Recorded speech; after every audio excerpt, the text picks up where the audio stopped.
Bill same, GST బ్రేకప్లో మాత్రం తేడా.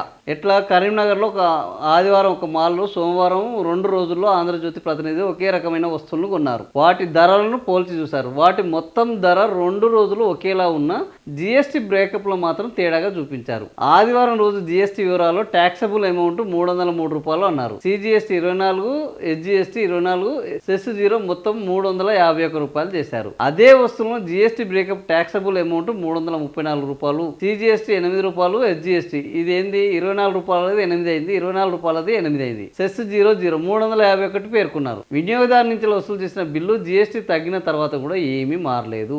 అప్పుడు 351 రూపాయలే ఉన్నది, ఇప్పుడు 351 రూపాయలే ఉన్నది. ఇక్కడ తేదీ ఏంటంటే 334, ఇక్కడ 303. ఈ పెంచిన అమౌంట్ని ఇక్కడ ట్యాక్స్ లో తగ్గించి ఈ బ్రేకప్ లో మాత్రం అమౌంట్ని పెంచారు. సో ఇది మాల్ల యొక్క గోల్మాల్ వ్యవహారం. మాల్ అంటేనే పెద్ద గోల్మాల్. ఈ గోల్మాల్ వ్యవహారంలో ఇప్పుడు తగ్గించిన రూపాయలు ఆదివారం జిఎస్టీ తగ్గించక ముందు ఎంత అయితే ఉన్నదో సేమ్ ప్రొడక్ట్స్ కు సోమవారం జిఎస్టీ తగ్గించిన. అంటే ఇప్పటికైనా అధికారులు, ఈ కమర్షియల్ ట్యాక్స్ అధికారులు ఎవరైతే ఉన్నారో వాళ్ళు ఈ మాల్ల వెంట పడి కేంద్ర ప్రభుత్వం జనాల కోసం తీసుకొచ్చినది జనాలకు అందకుండా వ్యాపారుల జేబులకు పోయేటట్టు, జేబులలో పోకుండా చూడాల్సిన అవసరం ఉన్నది.